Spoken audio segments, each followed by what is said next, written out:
Might be working. Here we go.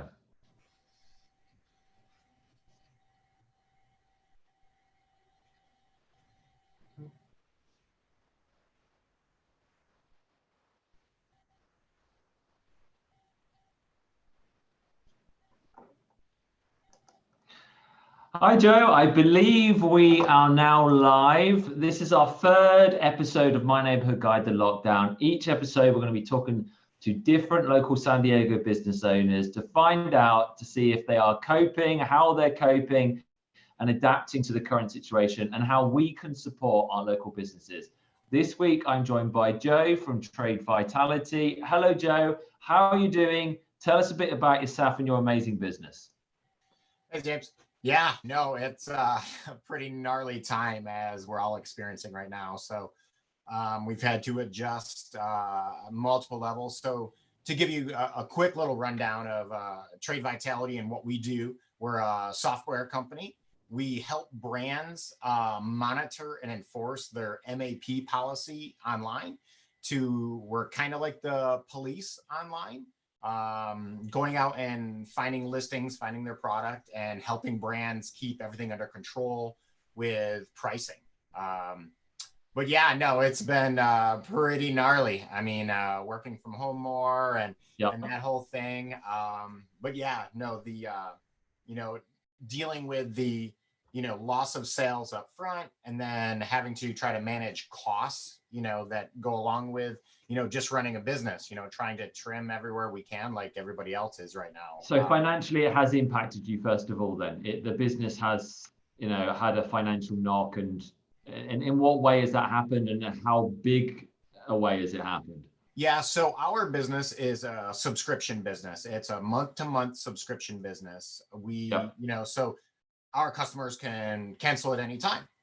So we try to, leave that freedom out there for them. So yeah, as soon as sales started slowing for our customers, they instantly started, okay, where can we cut, and, it's definitely affected us. Maybe I would, if I had to put a number on it, I'd say maybe 25% or so, our phone started ringing.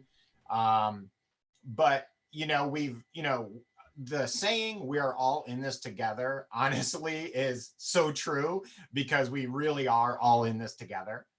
So we just tried to work with them as much as we could. The brands that really needed help, we tried, offering different discounts to keep helping them. We're like, okay, let's do 30 days. Let's do 45 days. Let's reevaluate.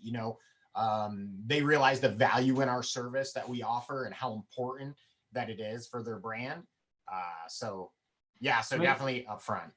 So as soon as it happened, was it a case of people started trying to cancel straight away, and then you had to, react to that? Or were you proactive and letting everyone know, look, just to let you know, we are here for you. We understand people are going to have difficulty. So how did you go about it? Yeah, we were a little bit more on the reactive side, because this whole thing was in the beginning, it was a day-by-day situation, constantly changing, and listening to the news and getting frustrated at the news.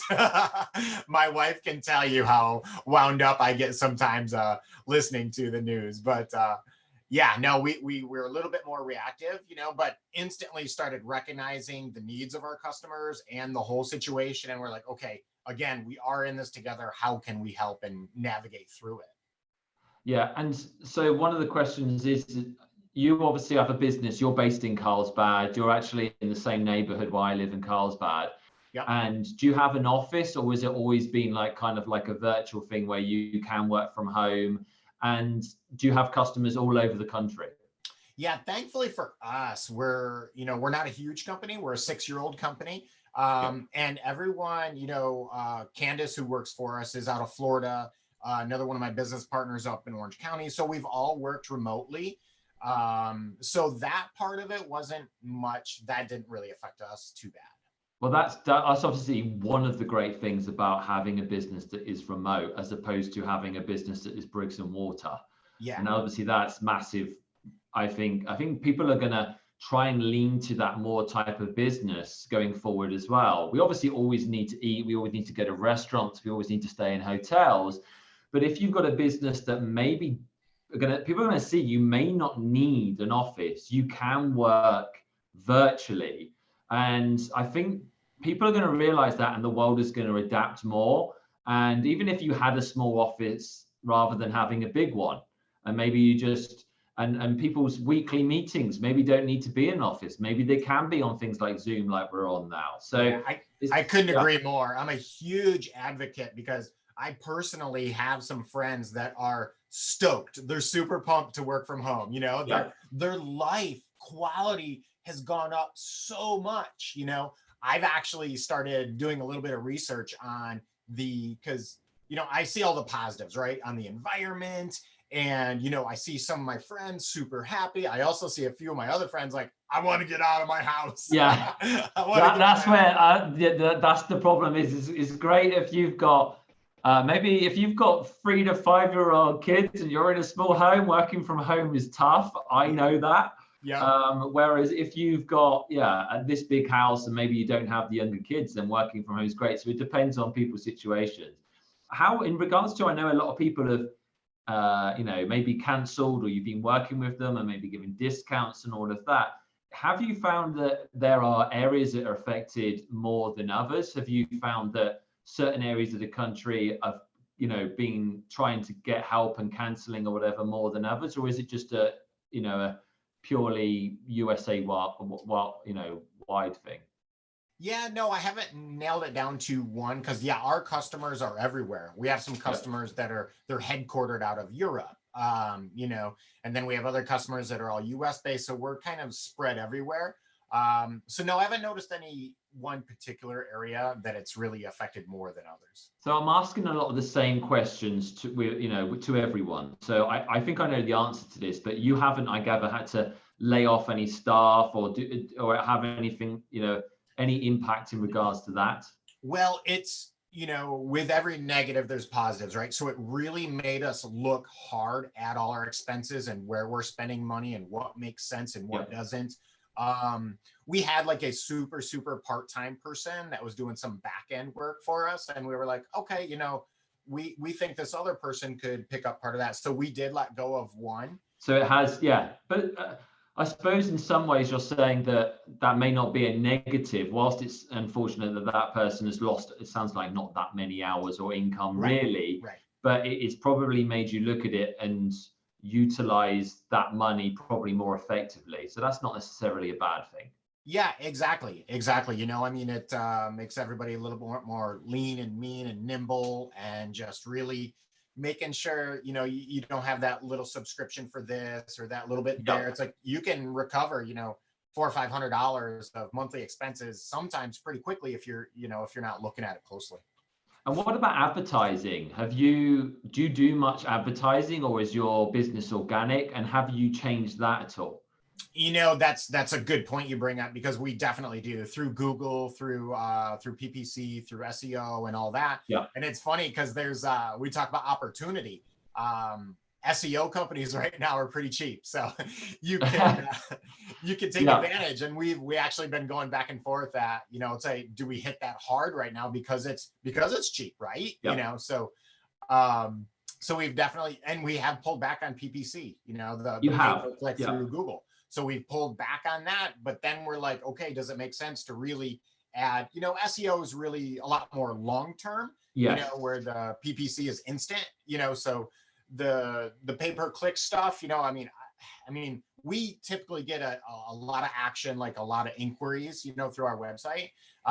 Right now it's, we're getting very few compared to what we normally do. So we know people just aren't thinking about this stuff right now. Well, it's the same with me in real estate. Like, I normally spend a lot on advertising on pay-per-click. There's a good example. We do Facebook pay-per-click, we do mailers, we do all sorts. In regards to the pay-per-click, straight away, I was like, should I or shouldn't I spend a lot of money? Now, I know a lot of the big teams are actually spending more. Okay. Because they're like, everyone else is pulling back. We're going to take advantage of this and we're going to spend even more. Right. And so I looked at it and I was like, I don't want to stop it. I need to keep going. But I'm not in a fortunate position where I've only been I technically been in real estate, just over 2 years. Okay. I haven't got the, hundreds of thousands of dollars sat in a bank account waiting for me to use. Yep. I'm doing extremely well. And I'm in a position where fortunately I can afford to pay my rent over the next couple of months. Unlike some people, I do admit that I'm just happy to be in that position. Yeah. I'm not in the position where I can just chuck $100 grand at advertising right now. Yeah. So I've pulled back, but we're still doing it. Yeah. And I'm still closing deals, and any percentage of those deals I'm still going to use towards advertising. So Right. It's interesting that you say that you're still doing it, but you're not doing as much, because the truth is both. It sounds like mine and yours and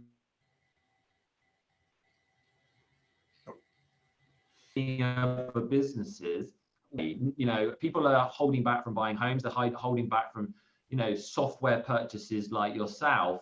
So it's one of those that is good. You can't stop it, but there's not much point in spending a ridiculous amount and maybe putting yourself in financial difficulty because you spent too much on advertising at a time you're not getting income. Yeah, exactly. Yeah, it's a fine balance. And, if we were selling toilet paper right now, for instance, maybe we should really go at it and with a lot of marketing dollars. We're in the wrong industry. Toilet paper is the one to be in. Yeah. So in regards to your website, your social media, that type of, where can people find out more about you and find out more about your business?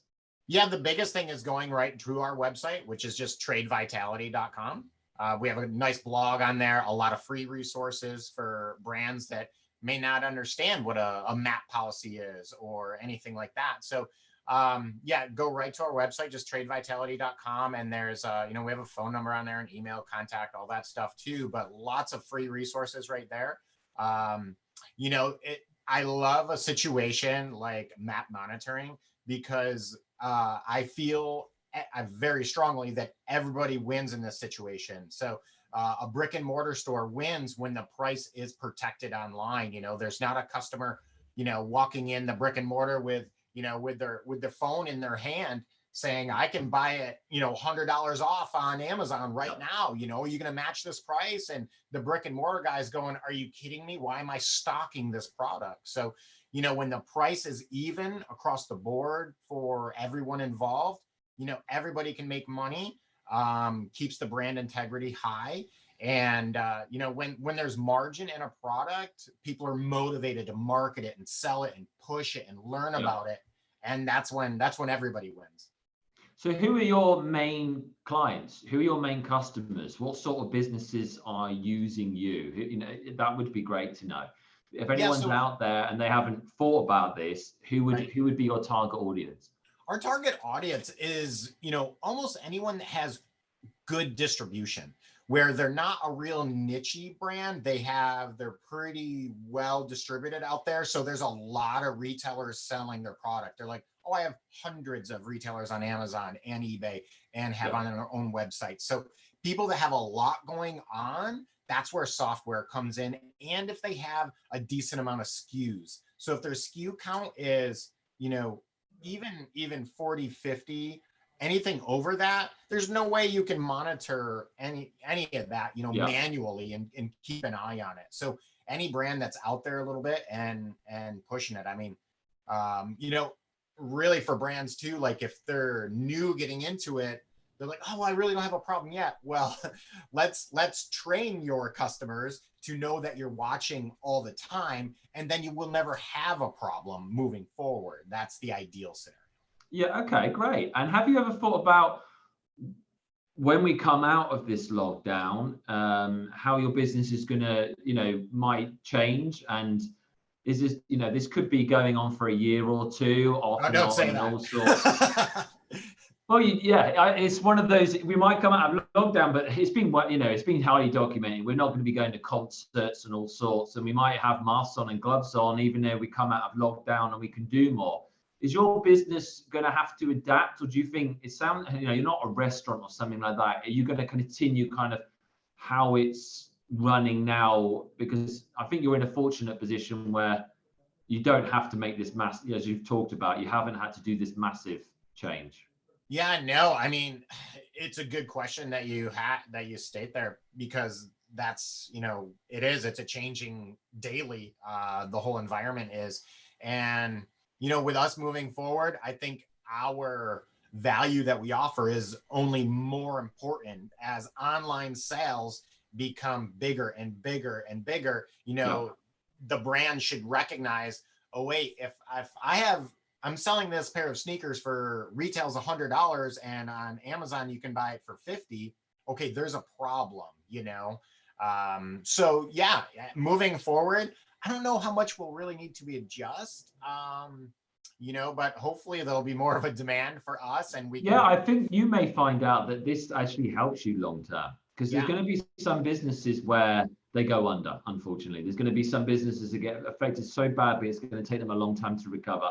And then there's going to be some business that adapt, do really well. And there's some businesses that don't even, maybe like yours, that don't even have to adapt that much, that excel because of the fact your product is for people that effectively have online presence. Yep. A lot of businesses are going to suffer, the ones that don't have the online presence. Yep. And they're the ones that, you look at the Toys R Us, the Blockbusters of this world, those types of companies that went under, is because they didn't adapt to a market quick enough. Long term, it sounds like with the world is going to change even more, this situation might actually benefit you, which obviously no one wanted this to happen.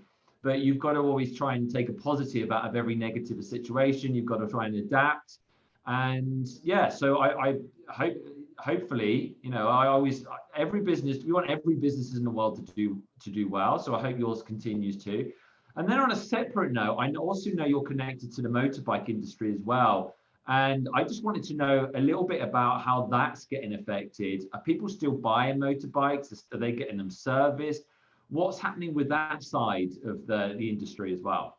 Yeah, that's been really interesting, because we talk about brick and mortar, we talk about buying units, getting bikes worked on, getting them picked up and dropped off. I was reading an article this morning, actually, of a dealership who has sold more motorcycles now, ever since the COVID-19 thing started. Ever since he locked his doors, he's sold more, because he's doing it by appointment only. He's getting his customers to do most everything online, filling out the credit applications, picking out the bike, and then they roll in. They have masks on. They're doing all the CDC criteria. Yeah. But he said that he's like, business is great, but just like you said, he adjusted. He changed. That's interesting. So the funny thing is, once again, what he's doing right now, he might implement that long term. Yeah. And he might make more money because he's adjusted. But I mean, overall in the industry, is it been seen that less people are buying motorbikes? I know, like, we've just, in regards to, like, we've been in Ford getting a car service, chatting to them, and they were like, yeah, the truth is we'll give away amazing deals right now, because Ford were like, no one's leasing and purchasing cars. The service side of the industry is still ticking over, because people are, still need to get their car serviced. They're like, especially during this period, why not use that time to get our car service, get the tires done, or whatever that we were thinking of doing. So yeah, what's happening overall in regards to the different sides of the motorbike industry? Is it similar? Yeah, it's very similar. I think, you hit the nail on the head when you said the ones that can adjust, So I've heard of motorcycle shops doing free pickup and delivery of motorcycles, curbside pickup with parts, a lot of drop shipping of parts. Like, hey, I'm still your local dealer, even though you're 10 minutes from me, I don't feel comfortable going in the store. No problem. The dealers are shipping the product to them. No big deal. I've even heard of dealerships delivering the parts and accessories as well. Yeah. And I know a big push in the motorcycle industry is simply social distancing is great when you're out in the desert and you're on your motorcycle. I know I did a bicycle ride this weekend or last weekend on the coast. There were tons of motorcycles ripping up and down the coast and out there enjoying. Thankfully, we live in SoCal, so the weather has been, pretty good. We've had our moments of rain, but yeah. So overall, as an industry, it's taken a hit, no doubt. Just like I think almost everything has, except for toilet paper. Yeah. Overall it's taken a hit, but we're doing okay. okay, Yeah. I say the ones that have conformed and have worked into it, those are the ones that are doing okay. They're going to get through, the situation, and they'll be all right. Okay. Well, thank you so much for coming on, Joe. Just for anyone who thinks, what is this mustache about? So I've just done, because I know there's going to be people thinking he looks just ridiculous. I suppose in some parts, some people it's not, but on me it does look ridiculous on a British guy. So I just done a listing video on a new listing in Bonzel, and I dressed up as the Tiger King. So it's, if you follow my Instagram at the Brit team, then we're going to have a video coming out, and there's already a little clip of me dressed up as Joe Exotic. So I had the eyebrow ring, the earrings, a hat, a mullet wig, the tash. So if you just want to laugh during these difficult times, then yeah, check out my Instagram. And obviously we've got the at My Neighborhood Guide Instagram and Facebooks as well. But Joe, thank you so much for coming on. I wish you all the best. I'll obviously see you soon around the neighborhood. I know we're friends. So take care and good luck with your business. And hopefully maybe we'll do this in the future, and we'll talk about, after lockdown, how things have changed. Yeah, I look forward to that for sure. And yeah, thank you for having me on. I appreciate it very much. Have a good one. Thanks.